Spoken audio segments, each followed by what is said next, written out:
cordiales, muy buenas noches. Gracias por acompañarnos. Este es el programa Hora 25. El presupuesto general del Estado es la hoja de ruta por la cual deberá transitar el país.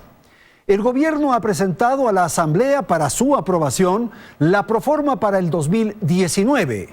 Es evidente que el funcionamiento fiscal todavía depende del precio del petróleo. Nuevamente, para el próximo año, las velas estarán encendidas para que aumente el valor del barril del crudo.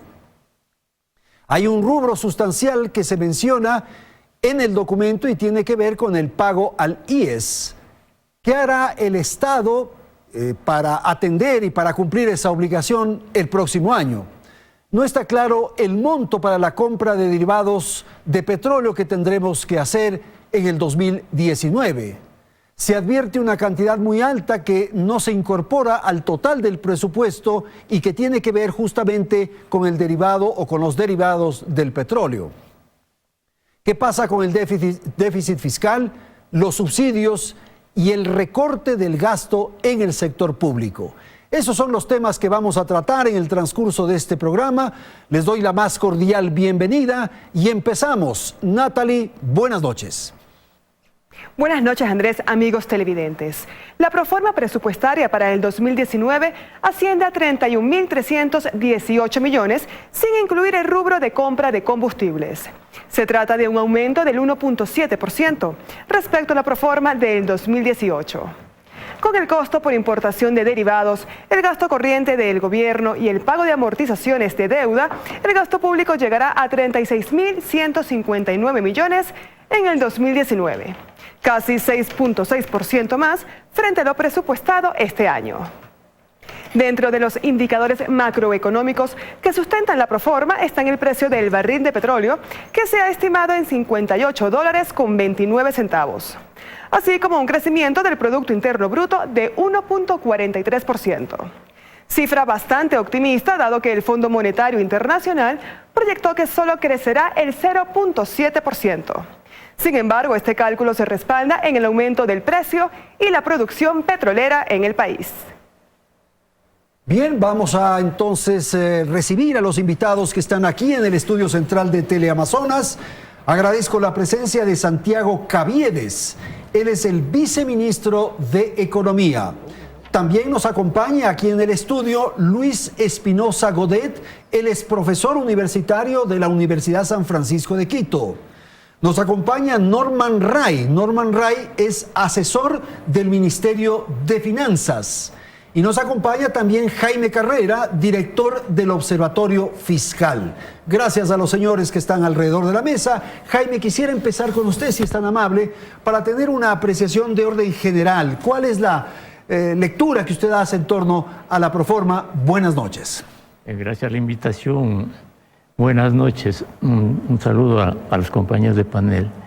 Comenzaría por decir que el análisis correcto del presupuesto no debe ser el total de la proforma, sino cómo evolucionan ingresos, gastos, déficit. Y tampoco es correcto decir que 36.000 millones de la proforma es el gasto del Estado. Ya. La proforma se constituye en ingresos más financiamiento, por un lado, y gastos más pasivos o amortizaciones por otro. Con ese antecedente que me parece necesario, existen algunas debilidades en la proforma. Yo quisiera topar solo dos puntos. El déficit de 3.655 millones realmente no es un déficit técnicamente calculado. Ese déficit llega alrededor de 6.000 millones de dólares. Y le voy a decir en términos generales por qué. En ingresos se consideran como ingresos 890 millones de dólares que constituyen el pago de las ventas anticipadas anteriores, pero con crudo, ¿no? Bueno, el gobierno puede decir que ese es un registro para conversado incluso con gente del fondo, pero a nivel de caja, ese no es un ingreso para el Estado. Y solo quisiera poner, para que se entienda bien, un ejemplo.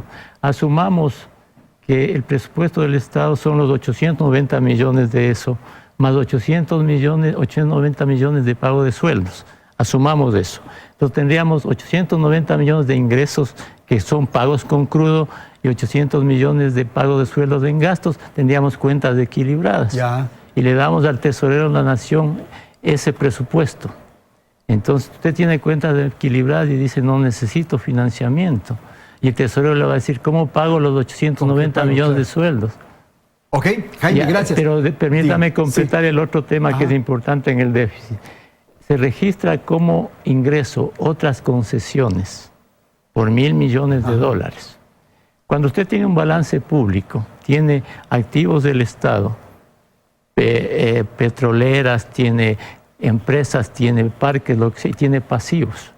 Si va a vender alguna eléctrica o va a disminuir algún activo de esos, eso no constituye ingreso para el Estado, constituye un financiamiento del déficit, del déficit público. Entonces, solo con esas dos adecuaciones al ingreso ya tiene un déficit mayor. Y a eso hay que agregar que luego se puede ver una sobreestimación de los ingresos tributarios. Gracias por esta primera exposición, Jaime. Luis, su consideración sobre cómo ve el presupuesto general del Estado. Lo veo bastante regular, por desgracia, Andrés. La verdad, en primer lugar, quiero agradecer que tengamos estos espacios públicos para discutir los presupuestos, algo que en anteriores gobiernos no ocurría y creo que es de agradecer que pueda ocurrir.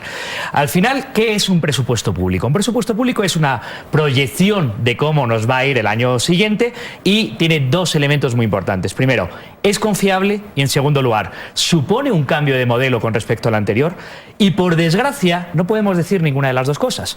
En primer lugar, no podemos decir que es confiable, porque como el señor Carrera ha dicho, todos los datos que hay en el presupuesto, como la previsión de crecimiento económico, la previsión del barril de petróleo, las previsiones de ingresos, las previsiones de gastos, todas ellas, todos los analistas que hemos analizado estos presupuestos decimos, esto está muy exagerado a favor del gobierno, por tanto va a ser un año 2019 mucho más difícil fiscalmente de lo que se prevé en estos presupuestos. En segundo lugar, ¿supone un cambio de modelo? Y no, hemos hablado mucho de que hay que cambiar el modelo, pero no hay una reducción de los subsidios, que es algo de lo que se ha hablado públicamente por parte del Ministerio que es necesario hacer. No hay una reducción real o drástica del gasto en sueldos y salarios. No hay una reducción del presupuesto total, que es lo más importante de todo, porque es los ingresos que necesitas en caja. Es decir, no hay un cambio de modelo real o drástico. Al final, yo quiero reconocer que este gobierno tiene una labor muy difícil. Es decir, lo heredado anteriormente era un déficit y una estructura estatal absolutamente insostenible, pero por desgracia se están haciendo cambios, pero no ni a la velocidad ni con la profundidad necesaria. Por tanto, estos presupuestos no son nefastos, pero no son suficientes.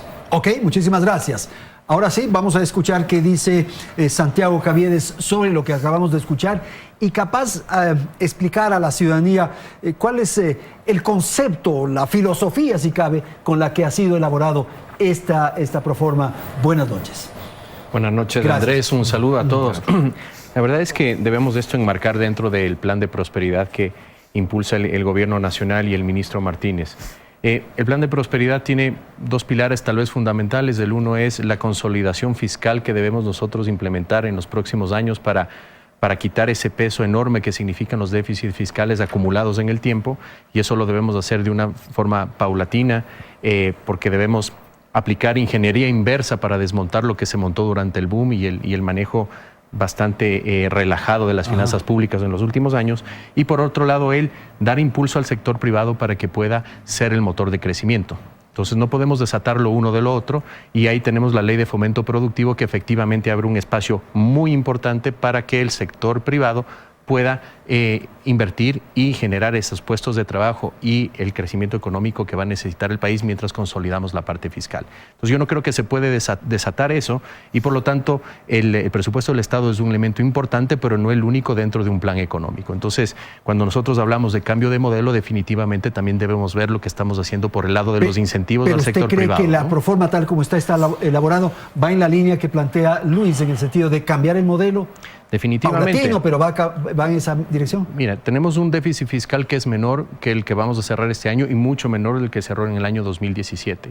En el año 2017 cerramos con déficit fiscal de 6.000 millones de dólares. Hoy tendríamos al final del año 2019, bajo los supuestos que manejamos en la economía, un déficit que cierra en 3.600 millones de dólares. Tomando en cuenta que debemos nosotros hacer gastos adicionales mandados por ley de casi 1.300 millones de dólares para el IES, más la ley amazónica, que son otros casi 300 millones de dólares. Si nosotros quitáramos eso de la ecuación, que eran gastos que no existían en el año 2018, ¿sí?, nosotros tendríamos un déficit que es 2.000 millones de dólares. Ay, perdóneme, ¿sí? Jaime, ¿ese déficit a usted le deja tranquilo? A ver, el déficit de 3.600, yo creo que efectivamente Sí. a eso va a llegar el gobierno en este año. Sin duda que han hecho un esfuerzo en reducir esencialmente gastos de inversión, pero no el gasto corriente. Y allí sí es muy importante recalcar en algo, las comparaciones, ¿no? Para ver una real evolución del gasto público, hay que tomar el gasto efectivo de este año, el gasto devengado de este año. Partir del gasto ya a octubre, que es un gasto real, estimar noviembre y diciembre, y de allí comparar con 2017, no con el codificado, con 2017 y con la proyección del 2019. Si se hace ese simple ejercicio, el gasto corriente en este año crece alrededor del 10%. Y el próximo año crecería alrededor del 2%, excluido los 1.240 millones del 40% de pensiones. Okay. A ver, Santiago.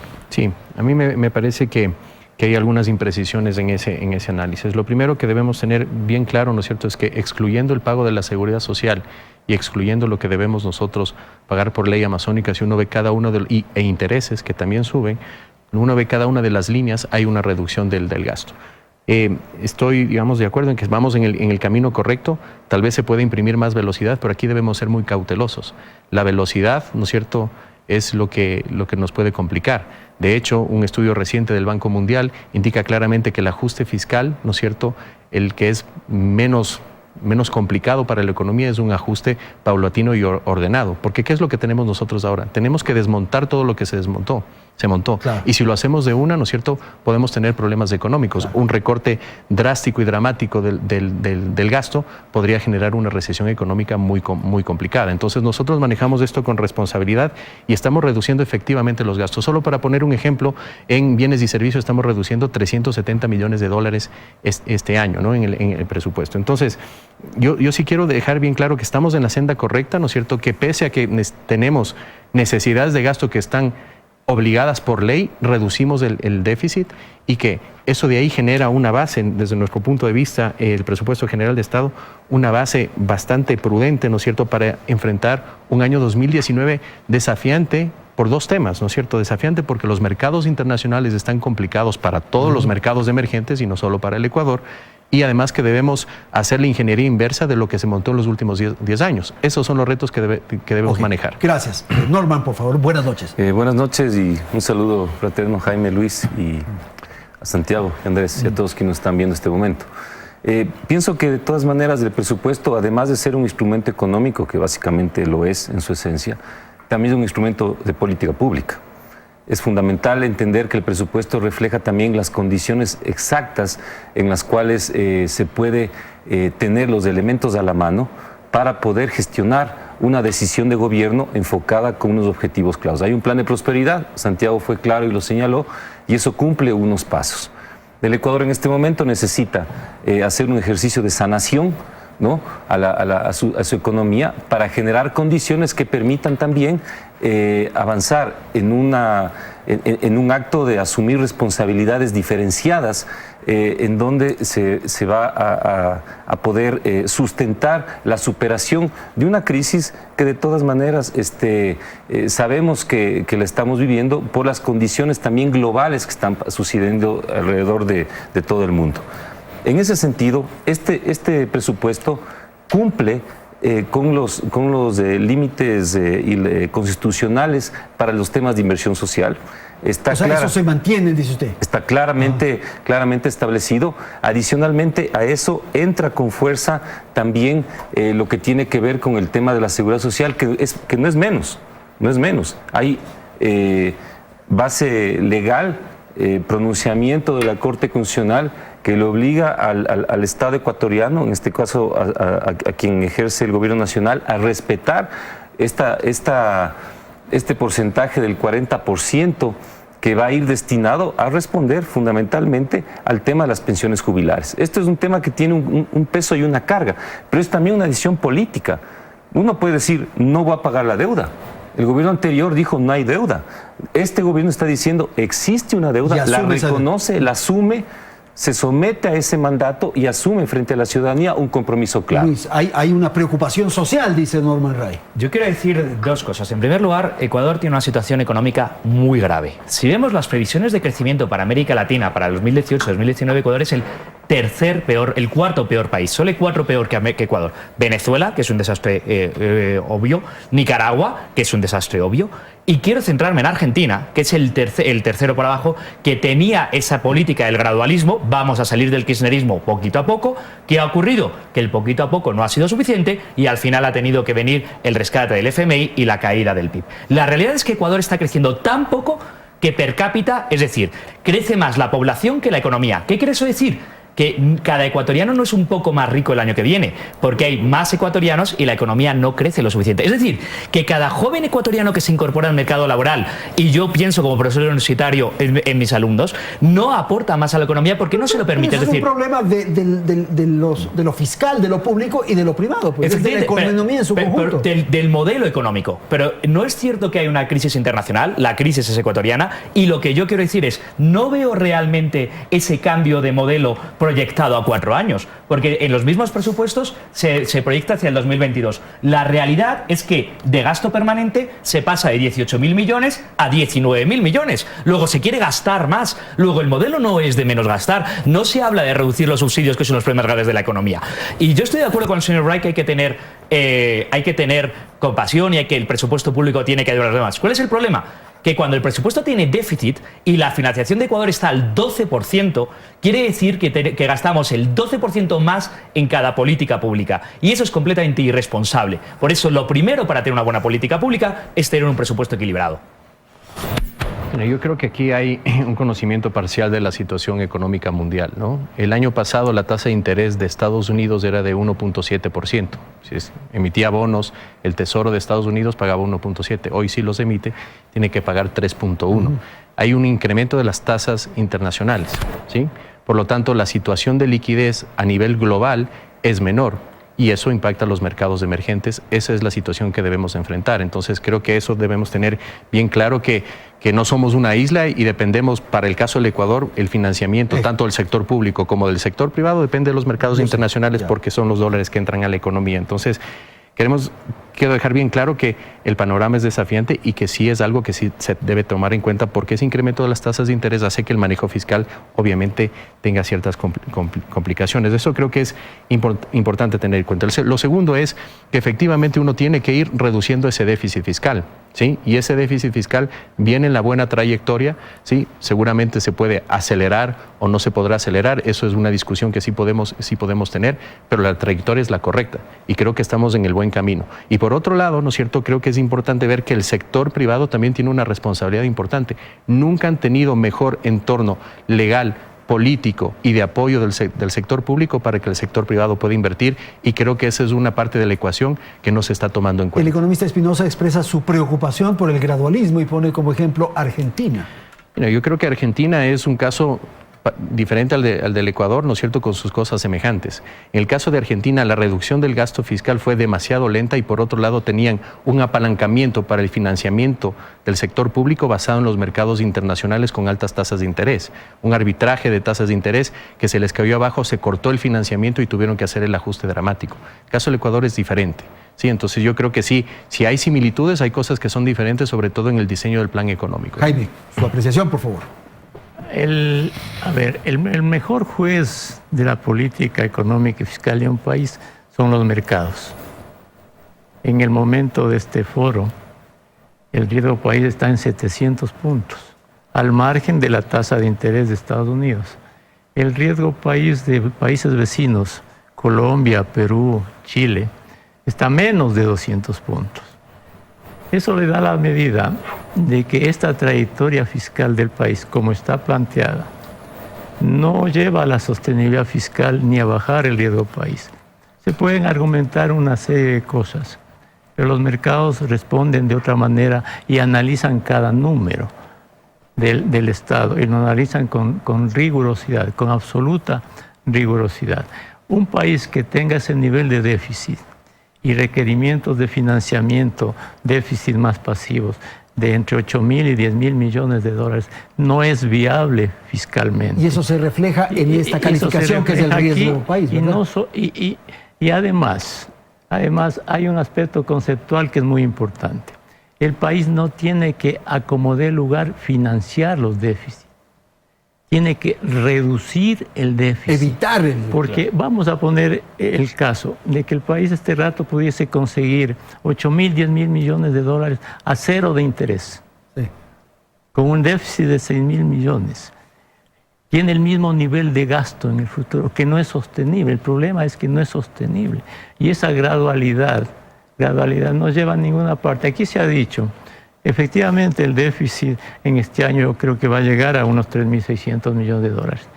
Pero el déficit del próximo año no baja, sube a 6.000 millones de dólares. Pueden hacer los cálculos que quieran hacer, absolutamente cualquier cálculo. La realidad la vamos a ver en la ejecución del presupuesto, cuando el tesorero del Estado, ¿sí? Cada mes, cada día tengo una tensión constante de financiamiento derivado de la falta de rigor, de la falta de agresividad en cortar el gasto. Es cierto que uno se puede cortar gradualmente, pero la situación del país exige más agresividad, no solo en cortar gastos, sino en generar ingresos. Perfecto. Hagamos una pausa, Jaime. Le debo la palabra a Norman. Apenas retornemos, vamos a escuchar a Norman Wright. En un instante con ustedes.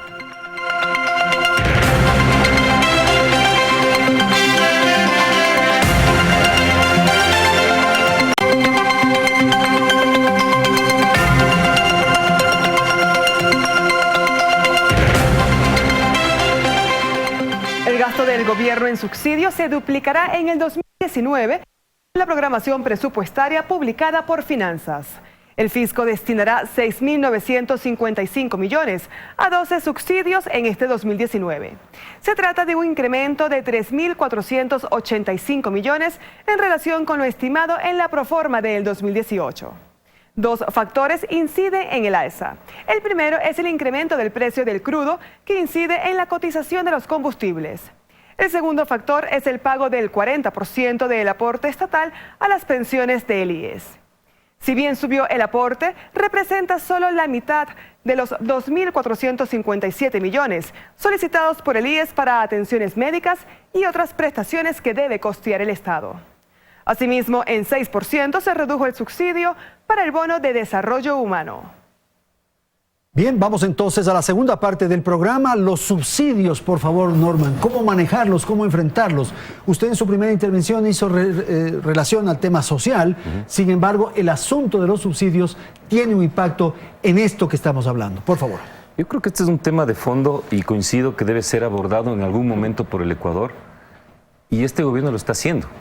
Es decir, gobiernos con un flujo de caja mucho más fuerte, que fue lo que pasó durante cerca de 9 años o posiblemente 8 años en los últimos 10 años, no se atrevieron a asumir el tema con la entereza que este gobierno lo está haciendo. Creo que eso vale la pena reconocerlo. El presidente Moreno dijo, discutamos y dialoguemos sobre este tema.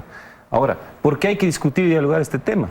Porque si bien tenemos como 3.314 millones contemplados, ¿no es cierto?, en el Plan Anual de Inversiones para salud, para educación, lo que tiene que ver con inclusión social, los temas de generación y de trabajo y demás, eso tiene que venir de algún lugar.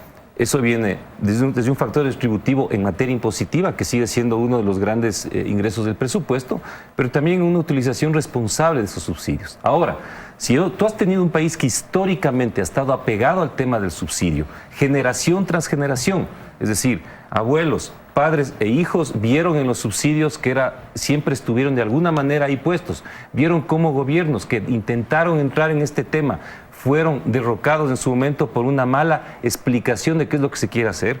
Este gobierno lo peor que podría hacer es no asumir con claridad una discusión seria sobre el tema. Y en ese sentido se están estableciendo mecanismos claros que permitan de manera constructiva con distintos sectores entender la importancia de la focalización, por ejemplo, en distintos niveles y adicionalmente también, como lo que pasó, una discusión muy enriquecedora también con el sector social, en este caso con lo que tiene que ver a nivel del MIES. ¿Cómo hacemos para que también elementos como el bono de desarrollo humano, que está también considerado dentro del tema de subsidios, pueda ayudar a incrementar una reactivación económica, no solamente a ese nivel, que son los quintiles más bajos de la población, y que tengan ahí un elemento que les permite a ellos mejorar su condición económica, no solamente salir de la pobreza, sino potenciar sus capacidades productivas? Si nosotros discutimos los subsidios de esa manera, creo que podemos avanzar en una discusión racional, pero cuando yo escucho que tiene que tomarse una decisión radical, agresiva en este momento, políticamente es absolutamente inviable. A ver, subsidios. Es curioso el tema de los subsidios. El tema de los subsidios es uno de los pocos temas en los que prácticamente todos los economistas en Ecuador estamos de acuerdo. Los subsidios son ineficientes y deberían eliminarse. Pero hay una implicación política. Sí, pero a nivel de todo, a nivel económico o técnico o a nivel de todos los análisis no es, porque los subsidios no sirven para lo que deberían servir, que es para ayudar a las clases más desfavorecidas. Y es un gasto importantísimo del gobierno que no sirve. Y yo estoy de acuerdo, señor Wright, yo agradezco que se abra la discusión. El problema es que cuando vemos el presupuesto no hay reflejo y hasta el año 2022 se prevé seguir gastando más en subsidios en lugar de menos. Son completamente ineficientes para ayudar a la gente más desfavorecida y son muy graves para el peso fiscal y del déficit fiscal del Estado. Ok, por favor. Subsidios. Un tema de subsidios, ¿no? Una gran parte de ese peso de los subsidios está en los subsidios de los combustibles, ¿no? Y como dice Norman, el gobierno ha tomado una decisión, creo yo, histórica de ponerlo en la palestra de la discusión, que nadie lo ha hecho desde hace 40 años que existe esto de aquí. Esto es esencial, ¿por qué? Porque yo creo que los subsidios deben existir, pero deben existir para las personas que realmente lo necesitan. Creo que estamos totalmente de acuerdo que no hay ninguna justificación ni económica, ni social, ni política para tener subsidios para financiar alguno de los carros de lujo que pueden manejar alguno de ustedes. Entonces, eso de ahí está clarísimo, ¿no? Entonces, lo que debemos hacer es como sociedad discutirlo de forma responsable y creo que los que estamos en este panel debemos contribuir a esa discusión para saber dónde, cómo y qué hacer para poder focalizar ese subsidio. Y creo que esa discusión la ha puesto sobre la palestra el gobierno con mucha valentía, ¿no? Y hemos dado los primeros pasos, ¿sí? Debemos seguir avanzando en esto de aquí. Nosotros tenemos una proforma presupuestaria que establece un mínimo de condiciones, ¿no?, para seguir avanzando. Si podemos mejorar sobre eso, efectivamente lo haremos, ¿no? Subsidios, terminamos con usted. Bueno, si uno mira los subsidios acumulados en los últimos 10 años, no hablemos de este gobierno, en los 10 años del gobierno anterior, esa suma llega alrededor de los 40.000 millones de dólares en subsidios.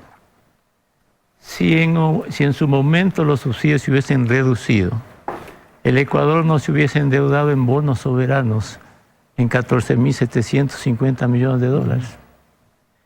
Si los subsidios se hubiesen reducido antes, hubiésemos tenido el doble de presupuesto para educación, para salud. Sin ninguna duda que ahí hay que tomar una acción fuerte de parte del gobierno. Con decisión política, con un costo político. Es que un gobierno está para asumir riesgos y costos por el bien de la sociedad. La mejor política social de un gobierno, la mejor política social es tener cuentas públicas en orden, una economía en orden y una economía que crezca para dar oportunidades y trabajo a la gente. Cuando más se tarde en estabilizar el fisco y la economía, menos posibilidades tienen los pobres para progresar. Y mire, si uno se mira el escenario, solo el escenario de los supuestos, el PIB per cápita según estos supuestos en 2022, que el 2022 crecería la economía en un 1%, el PIB per cápita de ese año sería igual al PIB per cápita del 2014. Eso no es prosperidad. No es crecer, claro. Prosperidad es otra cosa. Por ejemplo, en los mismos datos del gobierno, para el 2019, la economía crecería 1,4%. Y en la misma información del Banco Central, la relación inversión PIB del 2019 con los últimos datos ya revisados del 2018, la inversión PIB del 2019 sería 24,2%, menos que los 24,4% de este año. Y aquí yo creo, con el afán no de criticar, porque el país necesita avanzar. Yo creo que hay mucha improvisación en muchas cosas de estas. Por ejemplo, si usted ve en los oficios que mandan, en la justificación de ingresos que manda el gobierno a la Asamblea, hay un oficio del Banco Central que le dirige al ministro de Finanzas sobre los supuestos económicos. Ese oficio tiene 27 de octubre, fecha, a 4 días de la presentación del presupuesto. Y si se lee el oficio, dice, enviamos estos supuestos porque ayer, 26 de octubre, Finanzas nos presentó la programación fiscal para poder establecer los supuestos en el Banco Central. Con ese solo hecho, yo me relevo de cualquier otro comentario. Sí, a ver, Norman, rapidito, vamos a ir.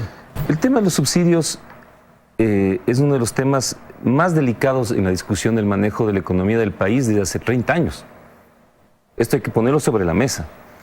Y es necesario superarlo de una manera constructiva, tomando en cuenta que inclusive el Fondo Monetario Internacional, y con esto digo que uno no puede ser más papista que el Papa, se ha dado cuenta de que es necesario establecer en cualquier programa de salvataje económico de un país, que no es el caso del Ecuador, inclusive viendo la experiencia de Argentina, sistemas de protección social y adicionalmente la posibilidad cierta de evitar que los capitales se vayan y entender también las dinámicas políticas para no frenar situaciones en las cuales se pone en riesgo también la estabilidad del país, la estabilidad del gobierno, también la estabilidad de la economía y la estabilidad de un sistema. En este caso, el tema de la dolarización. Lo que este presupuesto ha planteado efectivamente es proteger, no como compasión, sino como reconocimiento de un derecho a las poblaciones más vulnerables. Y eso se refleja en el presupuesto, y porque además es un mandato constitucional.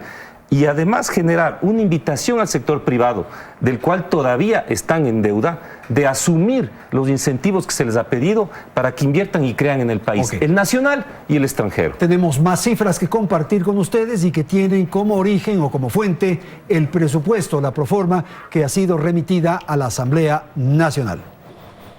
Así es, de acuerdo con la proforma, la recaudación de tributos para el siguiente año aumentará solo en 160 millones respecto a lo esperado en el 2018.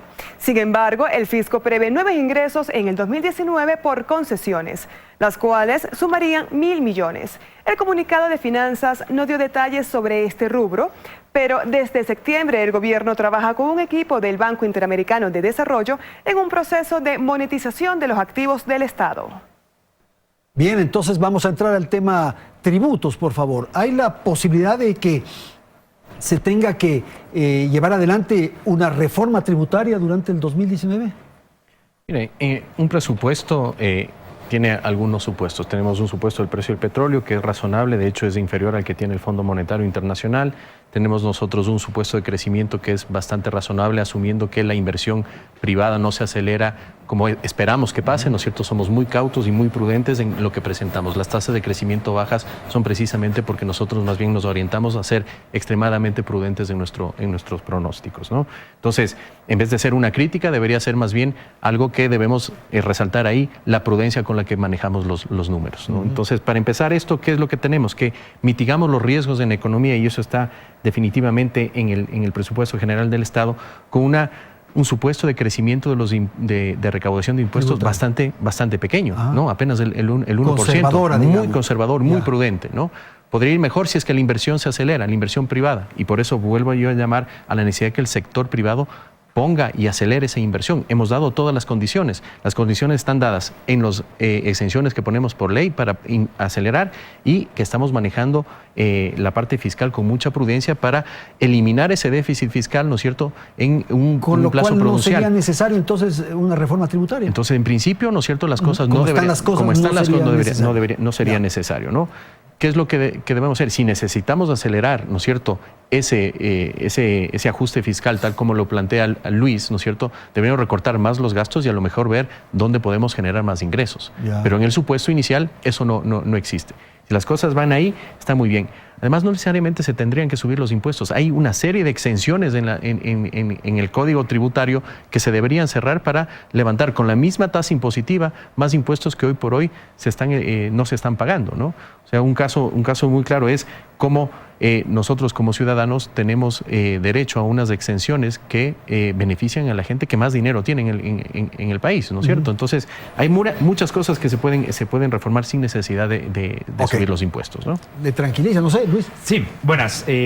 Sí es necesaria una reforma tributaria, sobre todo si se quiere atraer más capital extranjero o se llama a las empresas privadas, es necesaria una reforma tributaria para eliminar impuestos, dice usted. No tanto para eliminar, ni siquiera voy a decir eso, voy a ser consecuente porque si hay que reducir el déficit no es eliminar, es para simplificar el pago de impuestos. Ecuador es un país en donde pagar impuestos es tremendamente complicado, lleva más de 600 horas según el Banco Mundial, en otros países de nuestro entorno son 200. Es decir, es tremendamente complicado y lo sé yo y lo sabe cualquier persona que tenga que pagar impuestos en este país, en presentar el impuesto a la renta. Luego, sí que es necesaria una reforma tributaria en el sentido de la simplificación, que podemos estar de acuerdo. Con respecto a los activos del Estado es un tema bastante interesante. Durante la década despilfarrada se crearon muchas empresas y muchas empresas fueron pésimamente manejadas. Quizás lo ideal, en mi opinión, sería privatizarlas, pero si no entramos en ese punto, aunque sea concesionarlas para que sean mejor manejadas. Y además generen no solo ingresos fiscales al país, que es importante, sino mayor eficiencia. Y libere de responsabilidades que están costando mucho. Sería algo que hace mal el Estado. Luego, pero sin embargo, la normativa para llevar eso a cabo, entre otras cosas, la normativa tributaria, la normativa de inversión, la normativa laboral, el impuesto a la salida de divisas, que es un freno muy importante al crecimiento económico de este país, no se está dando. Luego, no se puede decir que se quiera atraer la inversión y, por otro lado, no darle suficiente incentivo. Ok, asunto tributario, por favor. A ver, en la parte de los impuestos, por ejemplo, en el impuesto a la renta, hagamos el siguiente ejercicio. Al ingreso de este año de impuesto a la renta, habría que deducir la remisión, el ingreso por remisión, que este año será de unos 500 millones de dólares. El gobierno ha dicho 600. Asumamos que entran 500 porque en la proforma esperan recibir el próximo año por remisión 115 millones. Restamos de la proyección del 2019 115 y restamos de este año del ingreso de renta 500 y comparamos las dos cosas. Al hacer ese ejercicio, la renta subiría alrededor del 7-8%, la recaudación, algo parecido en el IVA. Ahora tomemos el otro parámetro con el que hay que comparar este crecimiento, que sería el PIB nominal. A última hora el Banco Central ha dicho que el PIB nominal de este año ya no es 104.000 millones, es 109.454 millones. Llegamos a la simple resta. Si el PIB nominal del 2019 es 113.097 millones, le dividimos para 109.454. Eso sale un crecimiento del PIB nominal 3,3%. Por otro lado, para el próximo año la inflación se espera en 1% y el crecimiento real de la economía en 1,4%. Un crecimiento expansivo de los impuestos de alrededor del 8%. No es compatible con estos números. Además, en el ingreso no tributario, si le restamos en este año los 1.000 millones que están metidos allí como ingreso no tributario, lo de las otras concesiones, y comparamos con lo esperado del año próximo, los ingresos no tributarios crecerían el 12%. Y permítame aclarar algo en esto del registro de las otras concesiones. En la cuenta ahorro e inversión que se presenta, que es pública, le ponen otras concesiones como ingresos no tributarios. Y en la misma presentación, el cuadro que tiene allí Luis, usted puede ver ahí una partida que dice transferencias. Sí. En transferencias allí se pone las otras concesiones. Entonces, ¿cuál vale? Los no tributarios, las transferencias, por debajo de la línea. Hay mucha confusión en Santiago, después te doy la palabra. O sea, definitivamente es un ingreso no tributario. Es una transferencia, no es un ingreso tributario. No es un ingreso tributario. Sí, y un ingreso no tributario es un ingreso no tributario. Entonces me parece que el concepto está súper claro. Por otro lado, sí, respecto a las concesiones, esto lo tomamos con mucha seriedad. Estamos nosotros teniendo la asesoría del Banco Interamericano de Desarrollo precisamente para monetizar esos activos. El trabajo ya está en marcha. Hay activos importantes y con mucho apetito por parte de inversionistas internacionales, como activos hidroeléctricos, activos de la red de transmisión eléctrica, activos en telecomunicaciones, activos en el sector de la minería. Entonces, los activos existen, ¿no es cierto? Tenemos la mejor asesoría externa, ¿no es cierto? Tenemos un gobierno que es responsable con lo que plantea un presupuesto y nosotros estamos caminando en ese sentido. Norman, por favor. Yo pienso y hago nuevamente el llamado. Creo que hay empresarios absolutamente, empresarios nacionales que le están apostando y entendiendo lo que está pasando en la economía del Ecuador. Y entienden que este momento el gobierno y el presidente Moreno, como dijo en un discurso, ¿no? Yo creí en ustedes antes que ustedes crean en mí. Y en ese marco impulsó la ley de fomento productivo. Una ley que, como bien señalaba Santiago, establece unos incentivos en materia tributaria, ya que estaba topándose el tema, que no lo hemos tenido en más de 30 años en este país. Además, con una institucionalidad absolutamente distinta que ha venido desarrollada desde ya casi 20 años atrás, que es el Servicio de Rentas Internas. Jaime es un conocedor a profundidad de toda esa dinámica. Ese fortalecimiento de entender la dinámica tributaria, pero que el Estado está de acuerdo, ¿no es cierto? El gobierno nacional está de acuerdo en decir, muy bien, si ese dinero va a regresar a la economía, entonces necesitamos esa reactivación y vamos a generar esas condiciones. Y no solamente pensando en los grandes. Hace como 2 o 3 semanas hubo un evento del gobierno nacional donde estaba entregando poco más de 1.300 millones de dólares en créditos a tasas preferenciales a sectores de emprendimiento de mediana y pequeña empresa. Hay una preocupación profunda del gobierno nacional, no pensando solamente en los grandes, sino sobre todo en aquellos que tienen condiciones muy complicadas en el día a día de salir adelante. Este tema de preocupación social, no solamente en materia de la protección, sino en el incentivo económico, es lo que este presupuesto también refleja. Gracias. Vamos a ir a una pausa, Luis, y enseguida retornamos aquí en el programa Hora 25.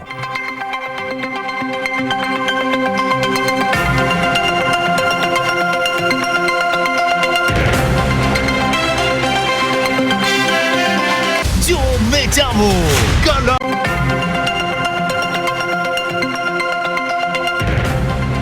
El Ministerio de Finanzas calculó en 8.467 millones las necesidades de financiamiento para este año. El Comité de Deuda y Financiamiento aprobó 5 líneas de crédito con bancos y organismos multilaterales en alrededor de 1.200 millones de dólares para una serie de proyectos de infraestructura en el país y uno de libre disponibilidad. En cuanto a los ingresos presupuestarios, sin considerar los rubros de financiamiento, totalizan 22.361 millones. Y los gastos sin la amortización de deuda y pasivo circulante son de 26.000 millones, lo que da como resultado un déficit total de 3.655 millones, equivalente al 3.2% del Producto Interno Bruto del país. Bien, vamos a continuar. Jaime, ¿cuál es el criterio que usted tiene respecto al manejo de la deuda en la Proforma? Bueno, primero elemento conceptual. Por definición, cada déficit significa más deuda para un país. La deuda no es otra cosa que la acumulación de déficit, ¿no? Pero el Ecuador necesita pedir préstamos para financiar el déficit y para financiar una serie de pasivos, que son las amortizaciones de deuda y otros pasivos. Según el gobierno, esas necesidades de financiamiento son de 8.166 millones. A mi juicio, por lo que he expuesto aquí, esas van a ser de alrededor de 10.000 millones. Pero asumamos que lo que se presenta en la programación son las cifras correctas y bien pensadas y tienen rigor. Si de aquí a 2022 sumamos el déficit más los vencimientos de amortizaciones, las necesidades de financiamiento de aquí hasta el 2022 van a estar entre los 9.000 y 10.000 millones de dólares. La necesidad de financiamiento. Eso no es viable para un país como el Ecuador.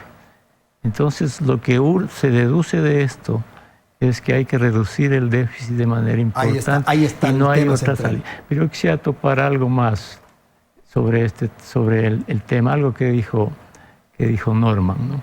Es cierto que tiene que haber preocupaciones sociales, sin ninguna duda, pero la mejor forma de mantener el gasto social en un país es dentro de finanzas públicas equilibradas. Un déficit de esa naturaleza no garantiza sostenibilidad de las asignaciones sociales. Pero algo más quiero añadir. Si 2019 va a tener una serie de tensiones de déficit de financiamiento, ¿no? Trasladémonos a 2020. 2019 de antesala al 2020. 2020 hay que pagar bonos por 1.500 millones de dólares, más el déficit, más otras cosas. El inversionista hace esta lectura. Si en 2019 van a haber problemas, tensiones serias, ¿qué va a pasar con el 2020? Y añadamos algo más. 2020 es un año preelectoral. 2021 ya viene otro gobierno. Entonces, quienes proyectan estas cosas dicen, ¿cómo va a llegar todo esto al 2021? ¿Cuál será el otro plan económico? Luego el próximo gobierno tiene que seguir pagando los bonos soberanos hasta el 2028, más las deudas que contraiga este gobierno. Acaban de contratar un préstamo de 500 millones con Credit Suisse a 7 años. ¿Quién lo va a pagar eso? El próximo gobierno. Lo que quiero graficarle es, con la mejor buena intención, que hay que pensar en la sostenibilidad de largo plazo, no solo de la economía, sino del tema fiscal, que es fundamental, porque si no, el Ecuador va a vivir de tensión en tensión, de inestabilidad en inestabilidad, repitiendo lo que ya pasó después de los boom de los 70, ¿no? Ok, gracias, Jaime.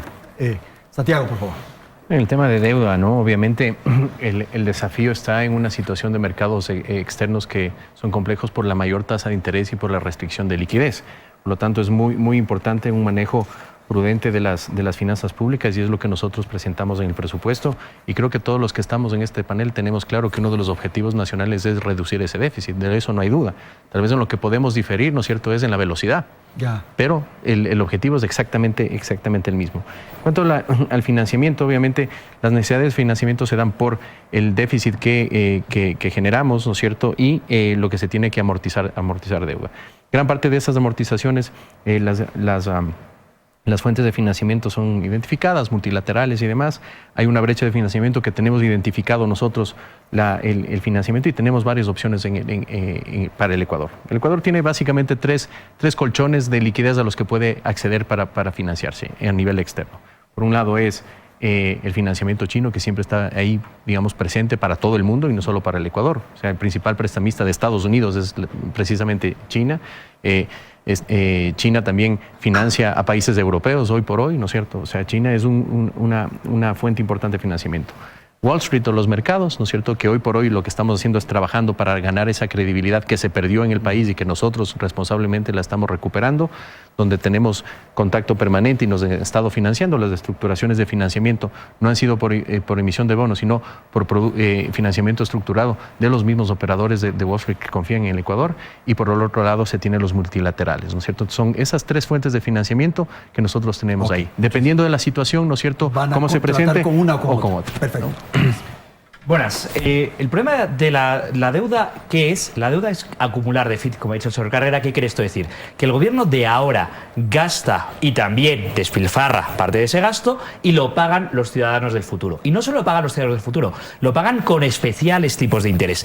¿Quiénes salen perjudicados? Los ciudadanos del presente y del futuro, que el gasto social, que estoy de acuerdo que el señor Wright que habría que hacer, ya no se hace porque hay que pagar a los financistas, hay que pagar los tipos de interés, hay que pagar los despilfarros pasados. Y ese es un problema grave. Y hay que reducir la deuda, el déficit, para poder pagar la deuda de manera mucho más drástica e importante que está haciendo, porque es probablemente el principal problema de la economía ecuatoriana. Cuando se dice que hay tres fuentes de financiación, la más honesta y transparente son los mercados, porque los mercados nos permiten ver cómo va yendo y qué confianza produce la economía ecuatoriana. ¿Cuál es la realidad? Que por desgracia el gobierno todavía no ha conseguido dar confianza a los mercados, y cuando se financia por otras fuentes de financiación, como son China, los multilaterales, lo que no se paga en tipo de interés se paga de otras maneras, que son con pactos políticos. Así que tampoco son las mejores fuentes. Así que sí que hay que hacer un esfuerzo de reducción del déficit, y hay que hacer un esfuerzo de reducción del déficit. Primero, por los ciudadanos ecuatorianos del futuro, que no deben pagarlo. Y segundo, porque es el problema más importante de la economía ecuatoriana. Y no veo en estos presupuestos un compromiso decidido por ello. Estamos por terminar, Norman, lo más rápido posible. Yo solamente quería recalcar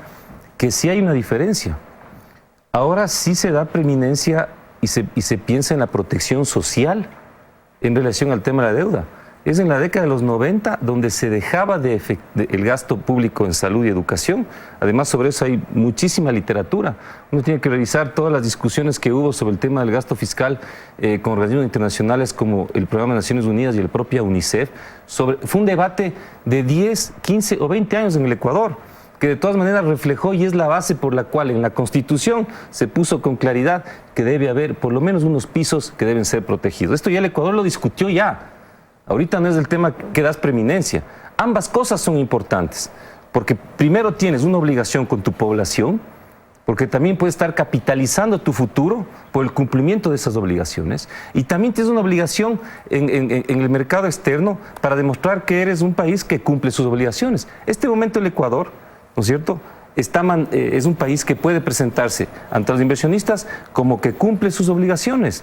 Puede ir a China y decir, estamos, pese a los problemas, cumpliendo nuestras obligaciones, generemos, que ha sido la propuesta fuerte del gobierno nacional, la posibilidad de un financiamiento, ¿no es cierto?, que no comprometa más crudo, la posibilidad de que con lo que se ha comprometido poder acceder a más recursos, porque inclusive economistas que podrían estar ubicados en una tendencia posiblemente distinta a lo que yo he sostenido de manera en mi participación en la vida pública del Ecuador, tales como el economista Pachano o el economista Augusto de la Torre, sostienen que esto es una situación en la cual no puedes, ¿no es cierto?, a un enfermo que está en una situación de gravedad, aplicarle una medida de shock. Necesitas efectivamente darle un proceso gradual de rehabilitación.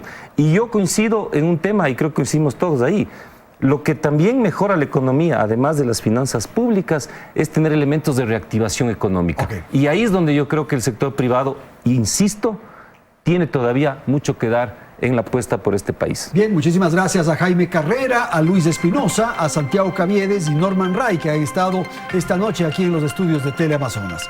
Gracias por habernos acompañado, felicidades, hasta la próxima semana.